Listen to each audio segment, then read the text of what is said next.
Syedarawan Pavilion Pemerintah Kabupaten Aceh Besar meraih juara pertama sebagai pavilion kuliner terbaik pada ajang Aceh Culinary Festival atau ACF 2022 yang dilaksanakan di Pekan Kebudayaan Aceh atau PKA di Taman Sri Ratu Safieddin Banda Aceh pada Minggu 7 Agustus 2022. Event yang digelar sejak 5 hingga 7 Agustus tersebut mengantarkan Aceh Besar dengan kuliner khas Indatunya membuat daya tarik masyarakat begitu tinggi untuk mengunjungi pavilion Aceh Besar.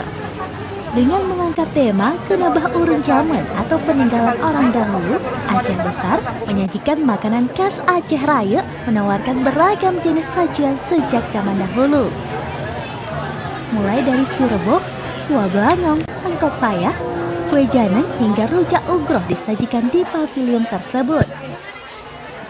Terlebih, Aceh Besar juga menawarkan menu varian baru, yakni kopi kunyit, di mana hal tersebut semakin menambah minat pengunjung mendatangi pavilion Aceh Besar. Dari Banda Aceh, Indra Wijaya, Serambilan TV.